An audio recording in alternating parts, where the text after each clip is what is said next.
स्वागत है आपका जीएस विजन क्लासेस पटना में। मैं अमरेश मिश्रा। इस लेक्चर में आपको 1857 की क्रांति पढ़ाने जा रहा हूं। 1857 की क्रांति हम राष्ट्रीय स्तर पर देखेंगे और किन किन जगहों पर क्या क्या विरोध का स्वर और उसका स्वरूप रहा ये देखेंगे, और फिर हम बिहार में इसकी विशेष भूमिका पर टिप्पणी करेंगे। पिछले वीडियो में जनजातीय आंदोलन हमने देखा था और जनजातीय आंदोलन के होने के पीछे कारण और उसका स्वरूप और उसका क्या प्रभाव रहा था, इस पर चर्चा हमारी व्यापक हो चुकी थी। पिछले वर्ष के जो प्रश्न आए थे जनजातीय आंदोलन पर, उसके स्वरूप में हम थोड़ा सा चर्चा आज कर देते हैं। उसके बाद हम 1857 की क्रांति पर आते हैं। तो एक प्रश्न पिछले साल आया था कि जनजातीय आंदोलन में बिरसा मुंडा की भूमिका का उल्लेख करें।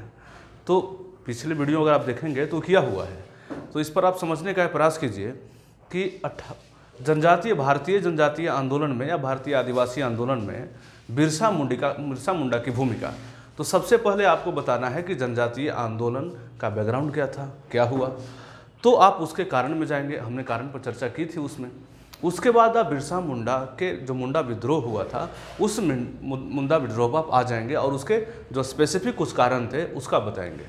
तो जब आप उत्तर लिखते हैं तो सबसे पहले आप उसकी भूमिका या परिचय लिखेंगे पहला।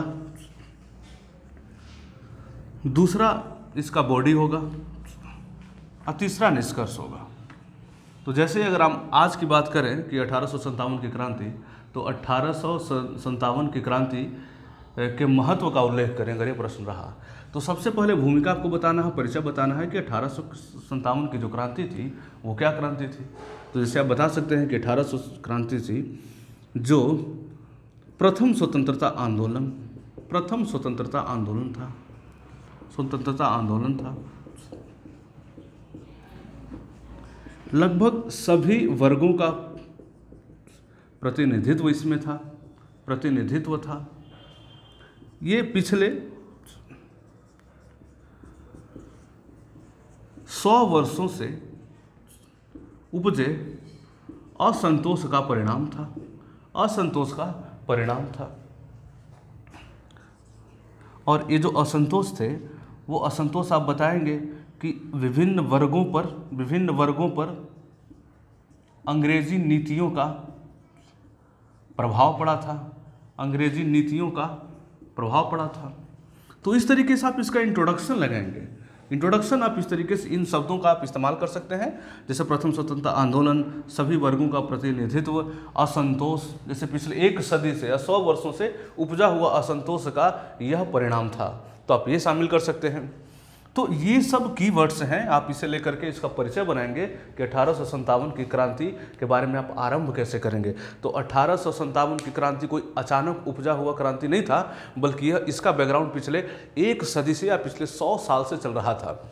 अंग्रेज के द्वारा भारत में अपनाई गई नीतियों का फल यहाँ के जनता पर और विभिन्न वर्गों पर पड़ा और उसका असंतोष का यह परिणाम हुआ, क्योंकि सभी वर्गों के अपने अपने हित थे। मैं जब वर्ग की बात कर रहा हूँ तो आप समझिए किसान वर्ग, जमींदार वर्ग, आपके जो शिल्प उद्योग वाले हैं वो वर्ग, किसान वर्ग। तो ये जो अलग अलग वर्ग हैं इन पर अंग्रेजी नीतियों का प्रभाव पड़ा और इनमें उनके प्रति असंतोष आया। तो सब लोग अपने अपने हितों के लिए ही आवाज़ उठा रहे थे। ऐसा कोई नहीं था कि सबका बिल्कुल एकदम स्वतंत्रता आंदोलन के लिए ही सब लोग मिल करके आज़ादी की लड़ाई लड़े। ऐसी बात 1857 में पूर्ण रूप से नहीं है। 1857 में अपने अपने हितों के लिए ही सब लोग आरंभ किए थे लड़ाई, लेकिन ये आरंभ के बाद लड़ाई के दौरान सब में एकजुटता आई और अंग्रेजों को उखाड़ फेंकने के लिए लड़ाई हो गई। इसीलिए इसे कहा जाता है प्रथम स्वतंत्रता आंदोलन का आरंभ इसे माना जा सकता है। तो हम इसका इस तरीके से परिचय लगाएंगे।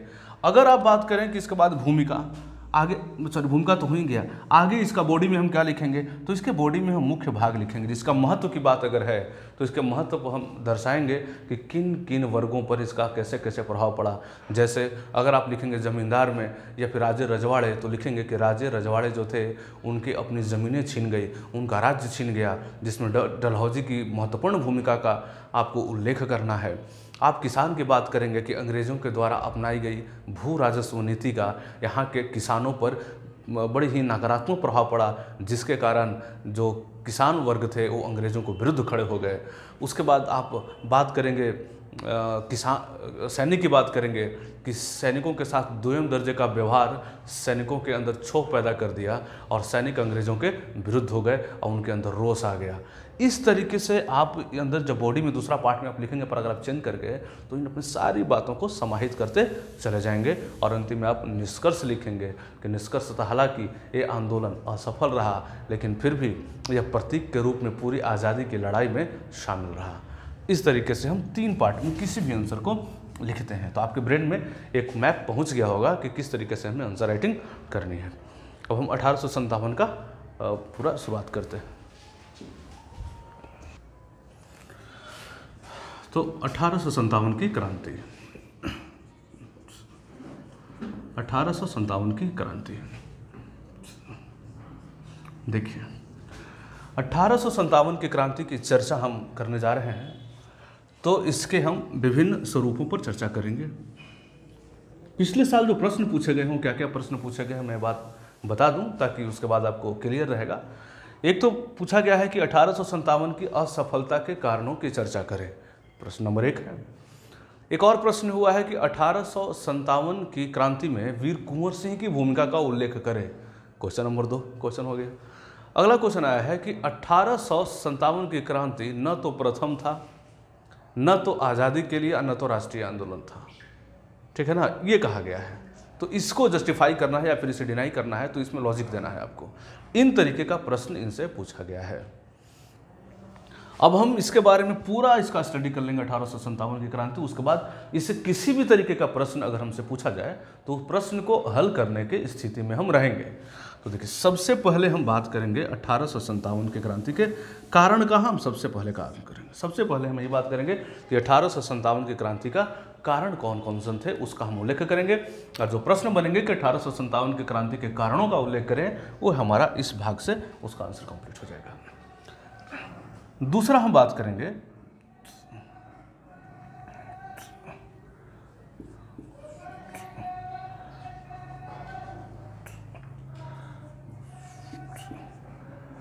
प्रतिनिधित्व, मतलब इसमें किन किन वर्गों का और किन किन क्षेत्रों में प्रतिनिधित्व था, या विस्तार, दोनों इसी में हम देखेंगे। विस्तार हम देखेंगे, फिर इसका स्वरूप कैसा था,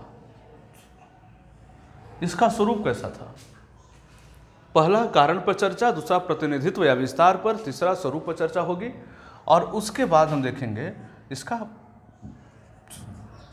असफलता के कारण, असफलता के कारण, और फिर हम देखेंगे इसका प्रभाव। यही हमें समझना है। एक और, चूंकि बीपीएससी के लिए स्पेशल है, तो बिहार में भूमिका, तो बिहार की भूमिका, इस आंदोलन में बिहार की भूमिका या कुंवर सिंह की भूमिका, वीर कुंवर सिंह की भूमिका, कुंवर सिंह की भूमिका। ये रहा हमारा पूरा का पूरा 1857 का एक मैप रहा हमारे पास, एक ब्रेन मैप है जिसे आप अपने दिमाग में रखेंगे तो याद रहेगा कि कारण हमें इस तरह पढ़ना है, प्रतिनिधित्व पढ़ना है, स्वरूप पढ़ना है, सफलता पढ़ना है और बिहार में इसकी भूमिका पढ़ना है। इतने तरीके से हमें इसे कवर करना है 1857 की क्रांति को। तो सबसे पहले हम कारण पर चर्चा करेंगे कि 1857 के क्रांति के कारण क्या थे। एक एक टॉपिक, इसका एक एक पॉइंट हम समझेंगे, उस पॉइंट में से कुछ भी याद रहेगा, 3-4 पॉइंट भी याद रहेंगे तो काम हमारा हो जाएगा। देखिए, कारण को भी हम अपने सहूलियत के लिए, समझने के लिए हम उसका भी विस्तार कर देते हैं, कौन कौन कारण। तो इसके कारण में हम आप देखेंगे, सबसे पहले हम देखेंगे इसका आर्थिक कारण, आर्थिक कारण देखेंगे। देखिए, आर्थिक कारण, अब आर्थिक कारण में क्या देखेंगे आप, आर्थिक बाद हम देखेंगे सामाजिक, देखेंगे राजनीतिक कारण, देखेंगे। पहले आर्थिक कारण देखते हैं। देखिए, आर्थिक कारण क्या है। अंग्रेजों के द्वारा भारत में जो नीति अपनाई गई, तो सबसे पहले आपको, मैंने अभी आपको बताया भी था संक्षेप में कि 1857 की जो क्रांति है वो पिछले 100 साल से भारतीयों के मन में अंग्रेज़ों के प्रति उपज रहे विरोध या रोष का परिणाम था। तो आपको 100 साल में देखेंगे तो कहने का अर्थ है 1757 की बात हो रही है। तो 1757 में क्या हुआ कि अंग्रेज लोग भारत में अपनी अंतिम रूप से यहाँ पर अपनी शक्ति का स्थापना कर दिया। 1757 से पहले अंग्रेज भारत में कहते थे कि हम मुगलों के अधीन हैं, वो कहते थे कि हम व्यापारी हैं। लेकिन अब क्या हो गया कि अब वो भारत में शक्ति के रूप में स्थापित हो गए। समझने का प्रयास करेंगे आप, इसमें अब शक्ति के रूप में स्थापित हो गए, मतलब अन्य भारतीय जो शक्तियाँ थी उसके समानांतर स्थापित हो गए थे अब। और फिर धीरे धीरे 1700 आप देखेंगे कि 57 के बाद प्लासी में तो छोटा सा ही क्षेत्र मिला। ये कहना कि पूरा भारत जीत गए थे 1757 में, तो ऐसी बात नहीं थी। 1757 में सिर्फ बंगाल, और उसके अब 1757 में हुआ क्या कि अब ये भारत के अन्य शक्तियों के समानांतर भारत में एक शक्ति के रूप में अंग्रेज स्थापित हो गए, जबकि इससे पहले उनकी भूमिका यहाँ महज व्यापारी के रूप में था। लेकिन अब एक व्यापारी नहीं है, वो शक्ति हो गई। जैसे एक तरफ मराठे हैं, एक तरफ निजाम है, उधर अवध है, तो उस तरीके से यहाँ पर अब एक अंग्रेज है बंगाल में। बंगाल मतलब अंग्रेज अब हो गया, तो एक शक्ति के रूप में उभर के सामने चले आए 1757 में। तो एक क्षेत्र पर इनका अधिकार होने लगा बंगाल में, और अब वहाँ से कहानी बढ़ती है धीरे धीरे आगे, वो पूरे भारत को जीत जाते हैं। और उसी का टॉपिक का नाम है अंग्रेज़ों का भारत विजय। यह भी एक टॉपिक है। तो अंग्रेज़ों का भारत विजय टॉपिक अगर आप पढ़ लिए होंगे तब आपको समझ में आ जाएगा कि अंग्रेज़ों के द्वारा जो नीतियाँ फिर अपनाई गई यहाँ पर, उसका दुष्परिणाम तो आना ही था। तो आर्थिक कारण में क्या हुआ? आर्थिक कारण में हुआ कि जब अंग्रेज लोग भारत में अपनी नीतियाँ, जैसे जगह जीतेंगे तो अपना नीतियाँ यहाँ पर लागू करेंगे ही, और उनका नीति लागू करने का सिर्फ एक मकसद था, और वो मकसद था ज़्यादा से ज़्यादा मात्रा में यहाँ से टैक्स वगैरह लेना, मतलब पूंजी का संग्रह करना ज़्यादा से ज़्यादा मात्रा में। क्यों? क्योंकि वह जो चरण था वो कमर्शियल फेज ऑफ कैपिटलिज्म था। मतलब पूंजीकरण, जो पूंजीवाद है, तो पूंजीवाद चरण उनका था, उसका जो व्यापारिक जो महत्व था वही इस समय उनके लिए महत्वपूर्ण था। तो देखेंगे आप यहाँ पे आर्थिक में क्या था कि जैसे आप देखेंगे भू राजस्व, तो ज़्यादा से ज़्यादा मात्रा में लगान वसूलना, यही था, क्योंकि यह पूंजीवादी चरण है ना। और जो ब्रिटिश का पूंजीवादी चरण है, तो पूंजीवादी चरण का ये कॉमर्शियल फेज है, मतलब व्यापारिक। इसमें ज़्यादा से ज़्यादा ये व्यापारी की भूमिका में है, ज़्यादा से ज़्यादा यहाँ से पूंजी ले रहे हैं। पूंजी क्यों ले रहे हैं? क्योंकि आपको पता है कि ब्रिटिश लोग यहाँ पर, जो भी यूरोपियन कंपनीज थे, वो यहाँ पर आए क्यों? They came here for trade only, and the trade was ultimately giving them profit. और तो प्रॉफिट के कैसे लेते थे? यहाँ पर वो आते थे और इन्वेस्ट करते थे। इन्वेस्टमेंट को मतलब investment not in industry but in goods. यहाँ सामान खरीदते थे और उन सामान का वो लेकर जाते थे यूरोप में, और यूरोप में जाकर बेचते थे। जैसे यहाँ से अफीम ले लिए, यहाँ से आपका चाय का बिजनेस किए, या फिर यहाँ से वस्त्र का, मसाले का बिजनेस किए, यहाँ से खरीदते थे और खरीद कर जाकर यूरोपीय बाज़ारों में बेच देते थे। लेकिन आप समझिए कि वो खरीदते तब जो होंगे, तो खरीदने के लिए उन्हें कुछ तो देना पड़ता होगा ना। तो विनिमय प्रणाली तो उनके साथ की नहीं जा सकती थी, क्योंकि विनिमय प्रणाली तो उसके साथ किया जा सकता है जहां दोनों के पास दोनों के लिए इस्तेमाल करने वाली वस्तुएं हों। तो यहाँ पर दोनों पक्षों के पास ये विशेषता नहीं थी।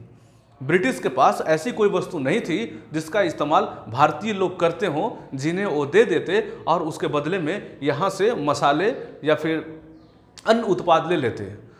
तो इसी के कारण उन्हें यहाँ पर देना पड़ता था, जिसे पैगोडा कहते हैं। मतलब उन्हें यहाँ पर जैसे गोल्ड, सिल्वर आदि धातुओं का यहाँ पर उनको देना पड़ता था।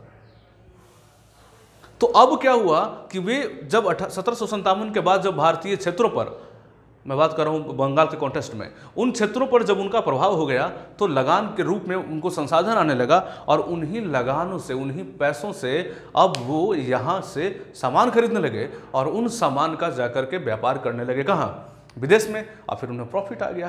तो अब वैसा प्रॉफिट आया था जिसके खरीदने के लिए इन्हें पैसे लगे ही नहीं थे। इसी को कहते हैं ड्रेन ऑफ वेल्थ, जो दादा भाई नौरोजी ने दिया था। The poverty and un-British rule in India, उनकी किताब आई थी 1838 में, तो उसमें उन्होंने इन बात को रेखांकित किया था। तो अब समझ रहे हैं ना, तो धन का बहिर्गमन, ड्रेन ऑफ वेल्थ, तो यही धन का बहिर्गमन है कि पैसे यहाँ से जा रहे थे, आर्थिक कारण थे, यहाँ से संसाधन जा रहे थे। एक बात ये हुआ। तो सबसे पहले धन का थोड़ा सा ये वाला बड़ा भाग है थोड़ा समझने में, लेकिन इसे अगर आप समझ गए इन चीज़ों को तो फिर 1857 की पूरी क्रांति आपको आराम से समझ में आ जाएगा। अब पूरे मॉडर्न इंडिया का सोल पॉइंट है 1857 की क्रांति। अगर आपने ठीक से पढ़ लिया तो पूरे मॉडर्न इंडिया का आपका जो है ना बैकग्राउंड बन जाएगा। तो समझ लीजिए कि ये भू राजस्व तो ले रहे हैं, मतलब लगान जिसे कहते हैं, तो लगान तो लिया जा रहा है। अब ये जो लगान है मतलब संसाधन है, ये संसाधन है, ये लगान ले रहे हैं, और ये लगान का ये लोग क्या कर रहे हैं, निवेश कर रहे हैं।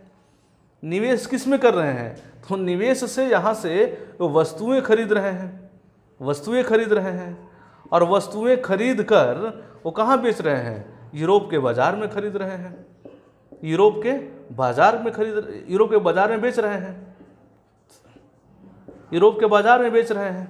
तो आप समझ लीजिए ये इंडिया है, ये भारत है, और भारत से सामान बेच रहे हैं, और इसे लेने के लिए इसी से वो खरीद ले रहे हैं। मतलब वो अपना पैसा भी नहीं लगा रहे हैं, भारत के ही पैसे से खरीद कर चला जा रहा है वो यूरोप में, और इसमें बेचकर जो मुनाफा बीच में कमा रहे हैं, प्रॉफिट कमा रहे हैं, वो उनका फ्री का हो गया। यही सब लड़ाई थी। लेकिन इतना आसान उनके लिए तो भले ही था, फायदेमंद था, लेकिन भारत पे इसकी क्या असर पड़ा, तभी तो विद्रोह होगा। अगर भारत पे इसका बढ़िया असर पड़ता कि नहीं भाई आप हमारे लगान, जैसे आज अगर आप टैक्स देते हो तो टैक्स के बदले में गवर्नमेंट से आप एक्सपेक्ट तो करते हैं ना, जो भी टैक्स आप देते हैं उसके बदले में आपको गवर्नमेंट सुविधा देती है, इसी मतलब यही होता है। लेकिन वहाँ तो और उल्टा नकारात्मक प्रभाव पड़ रहा था। जैसे अंग्रेज लोग लगान वसूल कर रहे थे, और लगान वसूल करने के दौरान वो तरह तरह के यातनाएं भी देते थे। एक फिक्स कर दिया उन्होंने कि ये रेट तुम्हारा रहेगा। उसके बाद जैसे अकाल की स्थिति भी आई थी, लेकिन अकाल की स्थिति के बाद भी टैक्स बढ़ा दिए थे लोग कि नहीं और टैक्स लेंगे हम। यहाँ के लोग जब टैक्स देने से मना कर दिया तो उन पर तमाम तरह की यातनाएं उन्हें दिया, उनके साथ मारपीट का व्यवहार, महिलाओं के साथ छेड़खानी का व्यवहार किया जाता था, अमानवीय व्यवहार किया जाता था यहाँ के मजदूरों के साथ, किसानों के साथ स्पेशली। तो ये आपको समझ में आएगा कि आर्थिक रूप से दोहन किया गया। तो पहला आपने क्या देखा आर्थिक रूप से दोहन, पहला आपने आर्थिक रूप से दोहन यह देखा कि यहाँ के ज़मीन पर सबसे पहले उनका कब्जा हुआ, और कब्जा होने के बाद वो अपने यहाँ से लोगों से लगान वसूलते थे, किसानों से, और लगान वसूल कर वो पैसे ले गए। पहली बात, आगे चल के क्या होने लगा, आगे चल के होने लगा कि वो लोग अपना यहाँ पर ऑफिसर अपॉइंट किए, जैसे गवर्नर जनरल, और भी मेंबर्स ऑफ काउंसिल थे, बोर्ड ऑफ डायरेक्टर्स थे, इसके अलावा बहुत सारे ऑफिसर्स यहाँ पर आए, सेना इवन उनकी आई। तो ये सब जो यहाँ पर आ रहे थे तो उसका पेमेंट कौन दे रहा था, तो उसका पेमेंट तो भारत के ट्रेजरी से ही जा रहा था ना, वो भारत के कोष से ही, भारत की निधि से ही जा रहा था। तो ये जो भारत में आकर रूल कर रहे थे वो भारत के इंटरेस्ट में तो काम कर नहीं रहे थे, वो तो ब्रिटिश के हितों का संरक्षण कर रहे थे यहाँ। लेकिन फिर भी उनका पेमेंट भारत पर पड़ा, उनका भार भारत पे आया। तो जब भारत पे उनका भार चला आया तो क्या हुआ कि यह भी तो धन का बहिर्गमन हुआ ना, यह भी तो ड्रेन ऑफ वेल्थ हुआ।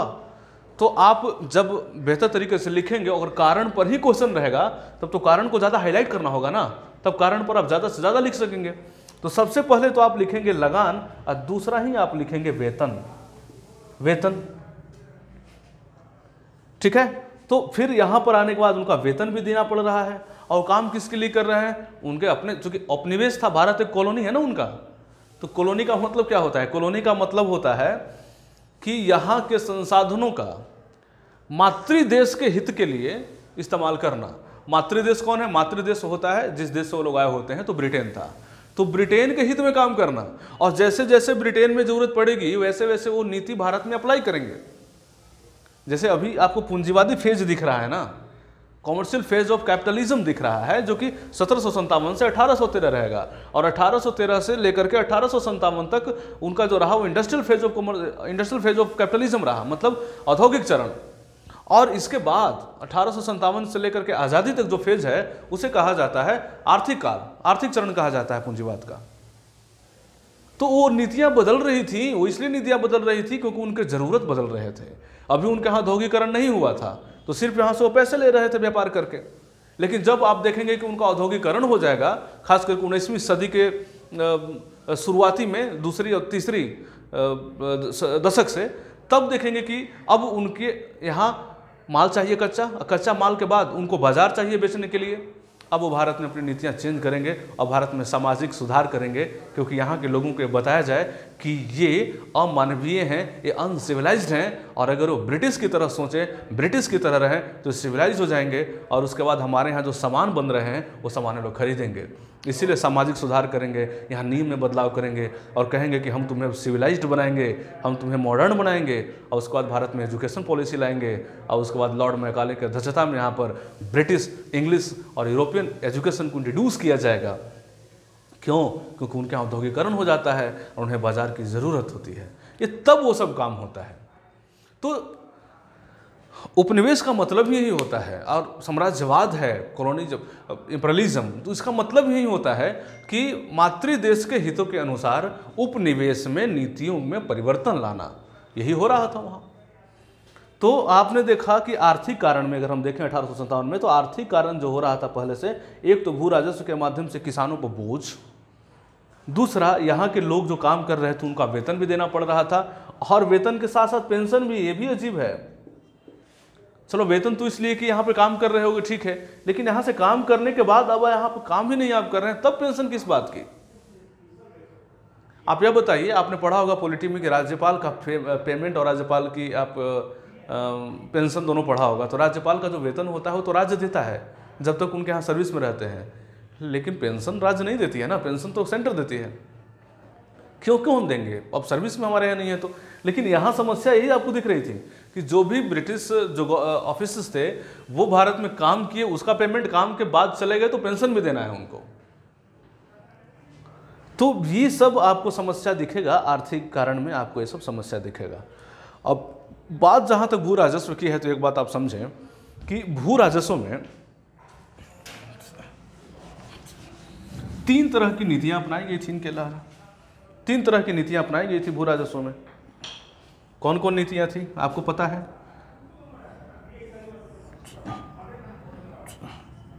जमींदारी, रैयतवाड़ी और महालवाड़ी। ये 3 व्यवस्थाएं हैं जो भारत में भू राजस्व के 3 विधियां प्रचलित थीं। तो सबसे पहले क्या था यहाँ पे कि जैसे बंगाल में हर साल बंदोबस्त होता था, सेटलमेंट। सेटलमेंट का मतलब क्या कहते हैं कि किसानों और अंग्रेजों के बीच में, जैसे वहाँ पर अगर अंग्रेज मालिक हैं उन क्षेत्रों का कि हम भाई रूल कर रहे हैं, राजा हम यहाँ के हैं, तो यहाँ पर आप खेती वगैरह कर रहे हैं तो टैक्स तो लेंगे। तो टैक्स लेंगे तो ये क्या करते थे कि एक आदमी को बिचौलिया रखते थे, और वो बिचौलिया कहते थे कि तुम भाई टैक्स वसूल के सबके हमें दे दो और उसके बदले में हम तुम्हें कुछ देंगे, हिस्सा एक देंगे। वो बिचौलिया कहते थे उसे। एक आदमी बीच में होता था और उसके साथ हर साल ये सेटलमेंट होता था, हर साल ये बंदोबस्त किया जाता था। लेकिन लॉर्ड कॉर्नवालिस ने 1793 में क्या किया कि इसे बोला कि नहीं, बार बार हम क्यों बैठे हैं बात करने के लिए, एक ही बार इसे परमानेंट के लिए कर देते हैं। अब वो परमानेंट सेटलमेंट कर दिया कॉर्नवालिस ने। इसी को कहते हैं अस्थायी बंदोबस्त, परमानेंट सेटलमेंट। अब इन्होंने कहा कि तुम परमानेंट इन क्षेत्रों में चले जाओ। अब आप ये पूछिएगा कि तो कहाँ किया, तो आपको खुद पता है कि सबसे पहले अंग्रेजों की पकड़ तो बंगाल के क्षेत्र में ही थी ना, इनफैक्ट तो बंगाल के क्षेत्र में इंट्रोड्यूस होगा। लेकिन फिर जैसे जैसे उनके नए एरिया मिलते जाएंगे तब वो सोचेंगे कि हम जो ये रूल इंप्लीमेंट किए हैं, पॉलिसी इंप्लीमेंट किए हैं, उसका आगे चल के क्या असर पड़ेगा। तब क्या हुआ कि ये जमींदारी व्यवस्था, उसी को कहते हैं परमानेंट सेटलमेंट हुआ, और वहाँ पर एक व्यक्ति अपॉइंट किया गया जो पूरे टैक्स कलेक्ट करके इनको देता था, और 1 भाग वो रखता था, और बाकी जो 9 भाग होता था वो ब्रिटिश रखते थे। 90% ब्रिटिश रखते थे और 10% वो बीच में जो बिचौलिया है उसे मिलता था, और उसी को जमींदार कहा गया। और ये पूरी जो व्यवस्था थी उसे जमींदारी व्यवस्था का नाम दिया गया। समझ में आ रहा है? ये जमींदारी व्यवस्था, तो ये जमींदारी, तो सबसे पहले अंग्रेजों ने जमींदारी इंट्रोड्यूस किया यहाँ पर, और इस माध्यम से वो लगान वसूलता था। और ये भू राजस्व किससे वसूलते थे ब्रिटिश लोग? तो ब्रिटिश लोग भू राजस्व वसूलते थे जमींदार से। तो ऐसे आप समझे,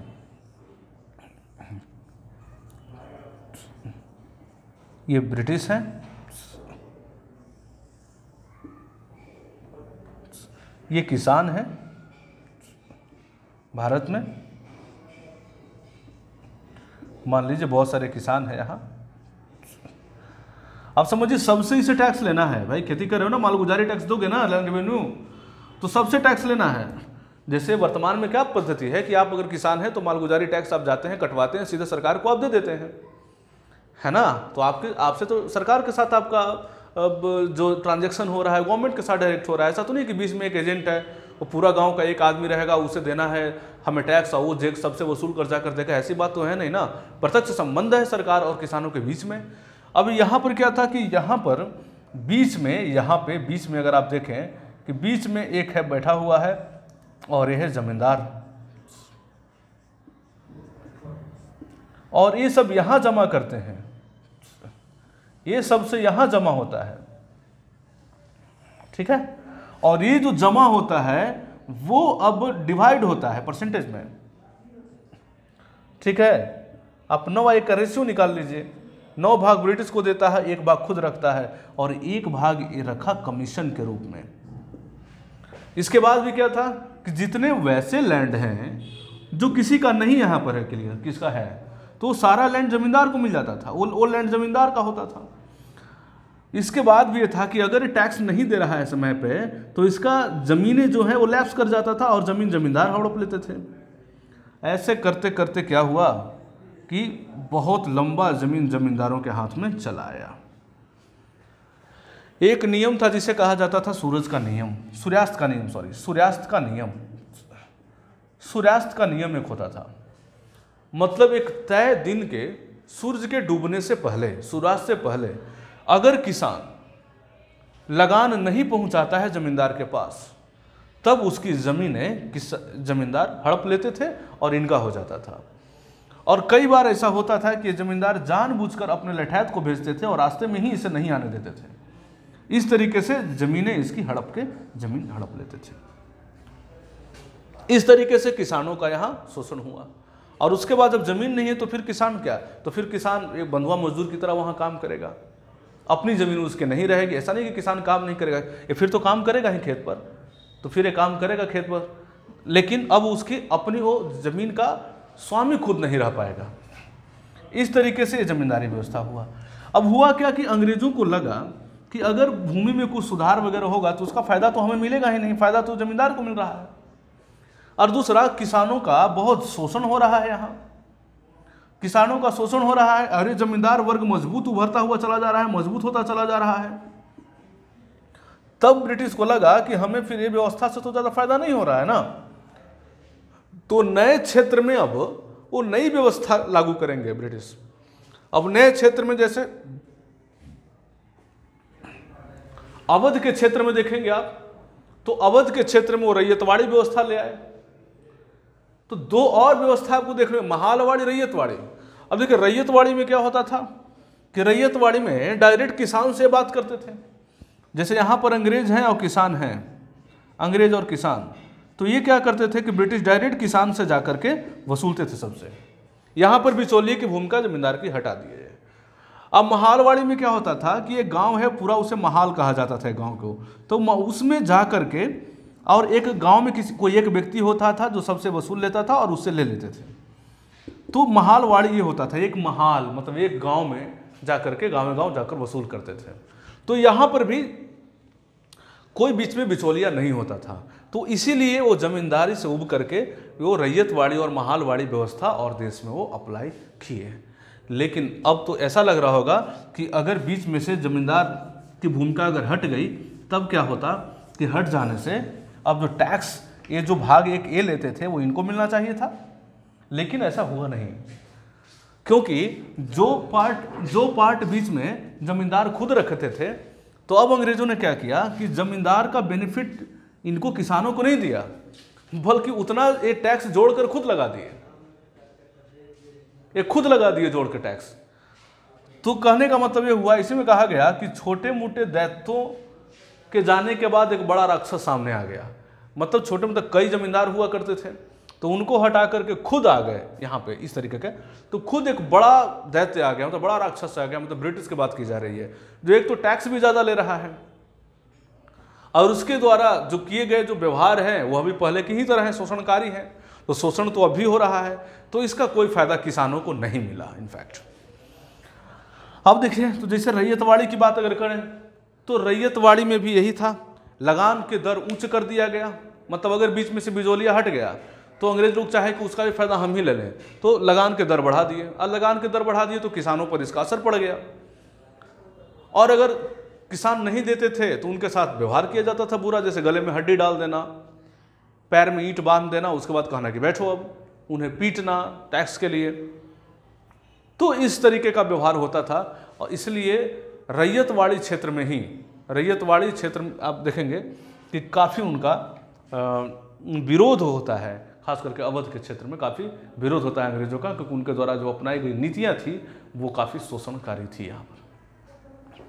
तो ये हमने देखा कि इनके आर्थिक कारण में कौन कौन से कारक थे। अब दूसरा कारण हम देखते हैं।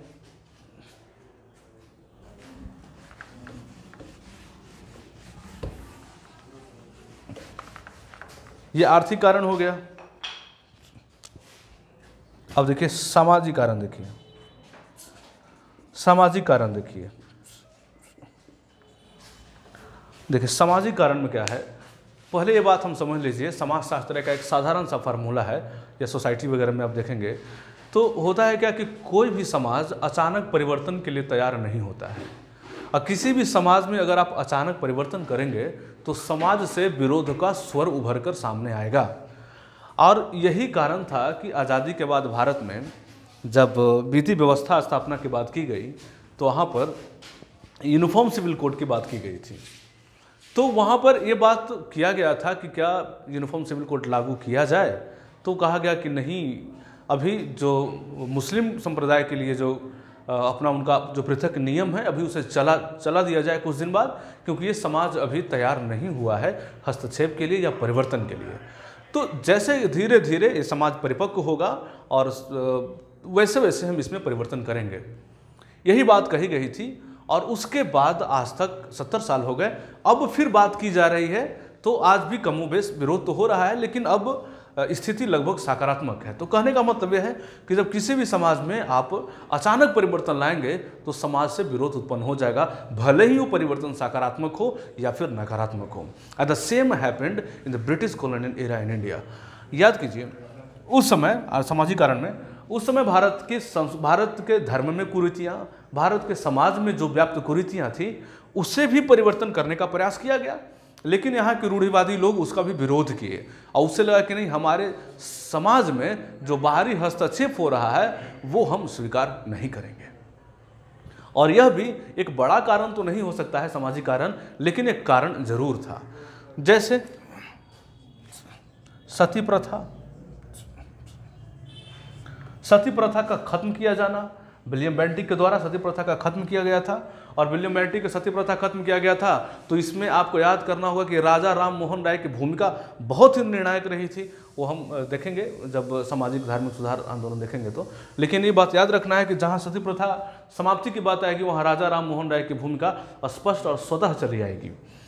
तो ये सामाजिक कारण एक हुआ, सती प्रथा उन्मूलन, खत्म करना। दूसरा, बाल विवाह का विरोध।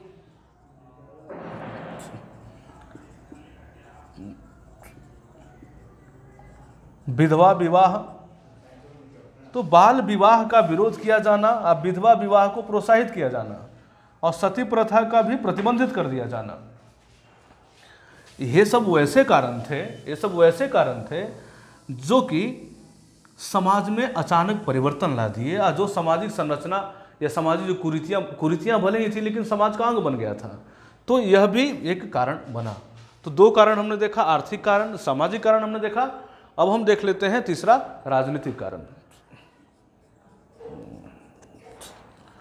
देखिए राजनीतिक कारण क्या है कि यहाँ ऑलरेडी जो राजनीति में थे, राजनीति का मतलब जो यहाँ पर सत्ता में थे, और सत्ता का मतलब पहले तो वही राजवंश ही चल रहा था सत्ता का। तो जैसे आप देखेंगे कि अंग्रेजों ने यहाँ के जो सत्ताधारी लोग थे उनकी सत्ता खुद लेती चली गई। जैसे सतारा को मिलाया, अवध को मिलाया, कुपर शासन कह के मिलाया। तो इस तरीके से सत्ता का अधिग्रहण कर लिया, और उसी को डलहौजी ने कहा था डॉक्ट्राइन ऑफ लैप्स, डलहौजी के द्वारा किया गया था। तो देखिए राजनीतिक विस्तार उनका कैसे कैसे हुआ, तो उसे भी हम 3 तरीके से समझ सकते हैं। जिस तरीके से भू राजस्व व्यवस्था को हमने 3 तरीके से देखा था, उस तरीके से उसे भी हम समझने का प्रयास करेंगे। एक पूरा बैकग्राउंड बन रहा है, पूरा समझते चलेंगे तो मॉडर्न इंडिया अपने आप क्लियर हो जाएगा। तो जैसे हम राजनीतिक कारण में देख रहे हैं कि राजनीतिक कारण में क्या हुआ, तो किस तरीके से राजनीतिक रूप से अपनी पकड़ अंग्रेज लोग बनाते चले गए, तो आप देखिए सबसे पहले तो घेरे की नीति, घेरे की नीति अंग्रेजों ने अपनाया। वारेन हेस्टिंग घेरे की नीति अपनाया, और घेरे की नीति में क्या कहा गया था कि घेरे की नीति में जो दुश्मन राज्य है उसके चारों तरफ, उसके आसपास जो राज्य हैं उनसे दोस्ती कर लो, तो ये अचानक कमजोर हो जाएगा। ये घेरे की नीति थी, है ना।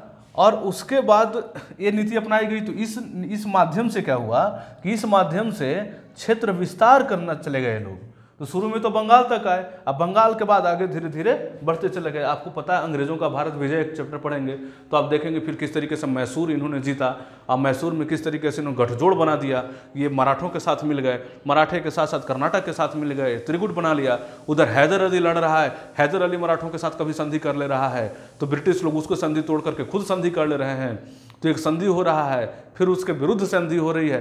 तो इस तरीके का खूब देखने को मिलता है। वो तो अलग टॉपिक हो जाएगा विशेष चर्चा में करने के लिए, लेकिन फिर भी एक समझने के लिए ज़रूरी है कि किस तरीके से फिर मैसूर में हस्तक्षेप करके जीत लेना, और बाद में क्या करना, पहले मराठों का सहयोग लेना, और बाद में जब उनका सहयोग लेकर के मैसूर जीत लिए तो फिर मराठों पर ही आक्रमण कर देना और उनके यहाँ फूट डालकर फिर उनसे युद्ध करना। तो इस तरीके से देखेंगे कि धीरे धीरे इनका विकास हुआ है। तो एक तो देख लीजिए कि घेरे की नीति, संक्षेप में अगर हम कहें तो घेरे की नीति, अब देखिए वारेन हेस्टिंग अपनाया था। और दूसरा जो इनकी नीति थी वो थी सहायक संधि की नीति, सहायक संधि की नीति वेलेस्ली। और जो तीसरा इनकी जो नीति थी वो थी हड़प की नीति, हड़प की नीति डलहौजी। तो 3 गवर्नर जनरल ने 3 नीतियों के माध्यम से पूरा भारत का नक्शा बदल दिया, मतलब भारत के भौगोलिक क्षेत्र पर अंग्रेजों की पकड़ मजबूत कर दिया। इन्हीं 3 नीतियों के कारण हुआ है। ये राजनीतिक रूप से महत्वपूर्ण था।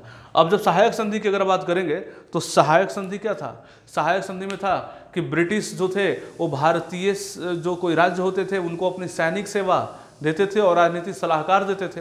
राजनीतिक सलाहकारों की जो टीम होती थी उसे रेजिडेंट कहा जाता था, और जो सैनिक उनके यहाँ सहायता के लिए भेजी जाती थी उसे रेजिमेंट कहा जाता था। और इन दोनों सेवाओं के बदले में धन लेते थे उससे। अगर राज्य बड़ा होता था तो उसे क्षेत्र ले लेते, और अगर राज्य छोटा हो तब उससे पैसा नगद ले लेते थे। इस तरीके से अपना विस्तार कर लेते थे। अब देखिए भले ही सैनिक उनके यहाँ होती थी, लेकिन उन सैनिक का रिक्रूटमेंट कौन करते थे, तो ब्रिटिश करती थी। और सैनिक क्या सब यूरोपीय होते थे? नहीं, सैनिक तो सब भारतीय होते थे, अधिकतर भारतीय सैनिक ही होते थे। तो भारत के ही सैनिक, और उनका पेमेंट वो राज्य देते थे जिसके यहाँ उनकी तैनाती होती थी, लेकिन रिक्रूट करने वाला ब्रिटिश होता था, इसीलिए सब रूल ब्रिटिश चलता था। तो जब जब सैनिकों की ज़रूरत पड़ती थी तो सारे सैनिक ब्रिटिश के लिए खड़े हो जाते थे, अंग्रेज़ों के लिए लड़ते थे सब। तो अंग्रेज़ों ने क्या किया कि भारतीयों के पैसे से ही अपना सैनिक यहाँ पर खड़ा कर लिया एक बड़ा। सहायक संधि समझ गए आप। अब हड़प नीति, सहायक संधि के और भी 2-3 पॉइंट्स इसके थे अलग अलग, पीटी के हिसाब से देखेंगे तो सहायक संधि में क्या होता था। तो सहायक संधि के नियम थे कि जिसके साथ सहायक संधि होती थी वो किसी विदेशी को अपने दरबार में नहीं रख सकता है बिना पूछे हुए, किसी मित्रता किससे नहीं कर सकता है बिना पूछे हुए ब्रिटिश से। इसके अलावा इनके भी तरफ से कुछ कमिटमेंट होते थे कि आपके जो इंटरनल अफेयर्स हैं उसमें ब्रिटिश हस्तक्षेप नहीं करेंगे, लेकिन ये हस्तक्षेप तो कर ही देते थे ब्रिटिश लोग। ये सहायक संधि रहा। अब हड़प नीति का मतलब क्या? हड़प नीति में कहते थे कि गोद लेने की जो प्रथा थी वो गोद लेना हम खत्म कर देंगे। 3 कैटेगरी में पूरे भारतीय राज्य को डिवाइड कर दिए थे। उसमें जैसे एक थे जिनमें इनकी भूमिका रही थी, एक स्वतंत्र थे, और एक में जिनसे इनकी संधि पहले हुई थी।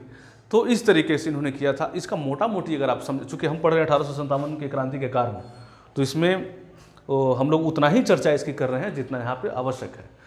तो हड़प नीति के बाद अगर आप करते इसमें ही था कि अगर कोई राजा है या नवाब है, उनका अगर अपना जो ब्लड रिलेशन का अगर उनका अपना पुत्र नहीं है तब कोई दूसरे को गोद लेकर के नहीं कह सकते हैं कि ये अब राजा बनेगा, सक्सेसर बनेगा। मतलब वैध अगर वहाँ पर उत्तराधिकार नहीं है तब वो राज अंग्रेज हड़प लेंगे, यही करते थे।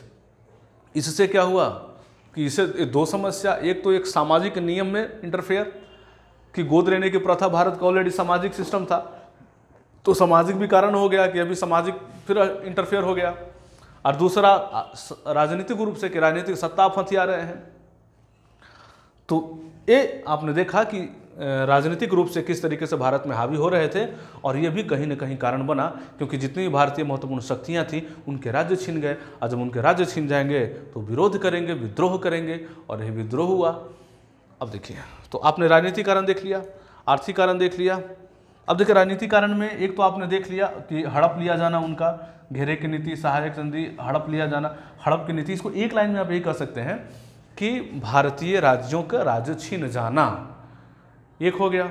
दूसरा कारण क्या हो गया, पेंशन बंद कर दिया जाना। जिनको पेंशन मिलता था, पेंशनधारियों का, जैसे नाना साहब को पेंशन मिलता था। नाना साहब आपको पता है कि नाना साहब was a part of Maratha, तो पेशवा के वो संतान थे। तो पेशवा को पहले वो लोग कहाँ रहते थे, सूरत के थे, पूना के थे। अब पूना से इनको कानपुर भेज दिया गया था, तो इनको पेंशन मिलता था, लेकिन अंग्रेजों ने पेंशन बंद कर दिया। तो यह भी एक महत्वपूर्ण कारण बना कि पेंशन बंद कर दिया गया। तो ये स्थिति रही। एक और राजनीतिक कारण क्या होगा, राजनीतिक कारण होगा कि बादशाह के साथ दुर्व्यवहार। बादशाह कौन है भाई, तो बादशाह मुगल बादशाह नाम के ही है, लेकिन है तो बादशाह। तो बहादुर शाह जफर के साथ ये लोग दुर्व्यवहार करते। दुर्व्यवहार का मतलब क्या, जैसे पहले नियम था कि पहले दरबार में पेश होते थे ब्रिटिश भी, और पेश होकर के उपहार वगैरह उनको देते थे, सलामी करते थे, सब करते थे। तब क्या मानते थे कि हम मुगलों के अधीन हैं, लेकिन अब ऐसा नहीं मानते थे कि हम किसी के अधीन नहीं हैं। तो शिष्टाचार भी बंद कर दिया, मिलने तक नहीं जाते थे। तो इस तरीके से उनके साथ, बादशाह के साथ बदसलूकी भी की गई। तो ये कारण रहा, राजनीतिक कारण। आपको तो आर्थिक कारण, सामाजिक कारण और राजनीतिक कारण देखने को मिला। अब एक और कारण देखते हैं हम, धार्मिक कारण।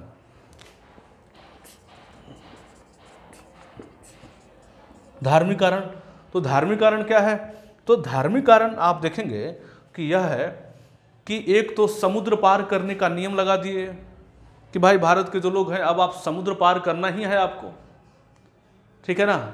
तो जनरल इनलिस्टमेंट एक्ट लाए थे, जिसके तहत कहे कि अब आपको भारत के लोग हैं वो मना नहीं कर सकते हैं कि हम समुद्र पार जाएंगे। सैनिक की बात की गई थी कि सैनिक को जाना पड़ेगा, जबकि उस समय मान्यता प्रचलित यह थी कि समुद्र पार करना अपराध है, समुद्र पार करना धर्म के विरुद्ध है, यह मान्यता उस समय थी।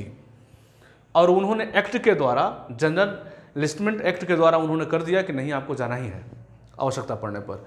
तो यह भी एक कारण पड़ा कि धर्म में हस्तक्षेप हुआ। दूसरा, धार्मिक और सैनिक दोनों कारण हो जाएगा कि चर्बी का कारतूस में उपयोग करना, क्योंकि नई जो इनफील्ड राइफल आई थी उसमें जो लगने वाले कारतूस थे उससे मुंह से खींचना पड़ता था, और ऐसा माना जाता था कि वो जो कारतूस था उसमें चर्बी लगी होती थी गाय और सूअर की। तो गाय के चर्बी खींचना हिंदुओं के लिए और सूअर के चर्बी खींचना मुसलमानों के लिए आपत्तिजनक था। तो यह भी एक कारण बना। तो धार्मिक कारण में हमने 2 पॉइंट देख लिए, एक समुद्र पार करने का नियम और दूसरा हथियारों में चर्बी का प्रयोग किया जाना, यह भी था। अब देखिए 2 कारण। अब अगला कारण है सैनिक कारण। सैनिक कारण है, तो सैनिक कारण क्या है, सैनिक कारण पहले क्या है कि पहली बात तो सैनिक वर्दीधारी किसान है। सैनिक क्या है, वर्दीधारी किसान है, क्योंकि किस बैकग्राउंड से आया है, इसके जो घर है, पेरेंट्स है, वो किसान है और एक अपना काम करने के लिए यहाँ आया है।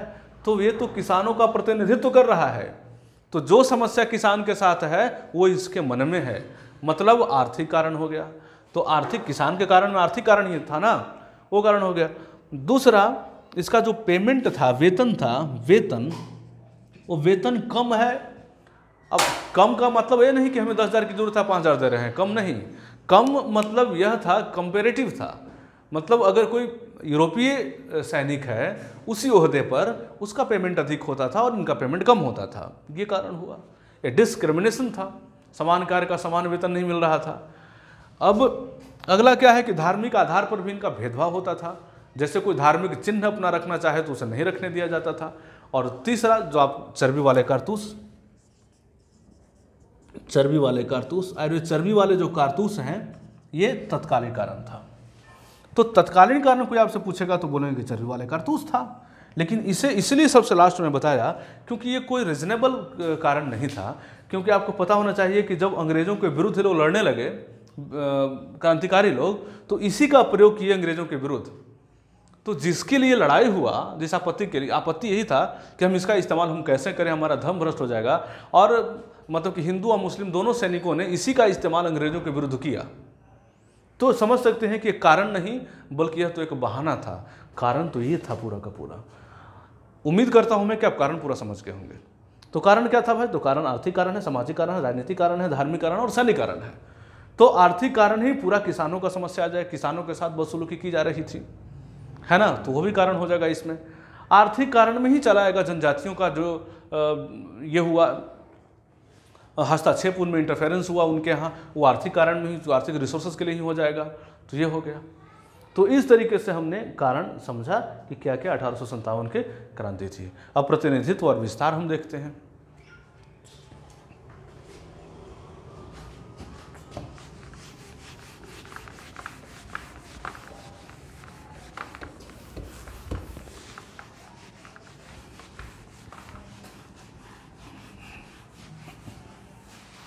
देखिए, प्रतिनिधित्व तो बहुत जरूरी है, इसी से क्वेश्चन आया है। अब क्वेश्चन यह पूछा गया है कि 1857 का विद्रोह क्या एक सिपाही विद्रोह था या क्या महज सिपाही विद्रोह था? अब इसी से क्लियर हो जाएगा कि प्रतिनिधित्व की बात हो रही है। मतलब जो प्रतिनिधित्व करता है विद्रोह उसी के नाम पर होता है। तो कहा गया कि क्या यह सिपाही विद्रोह है? क्या यह सिपाही विद्रोह है?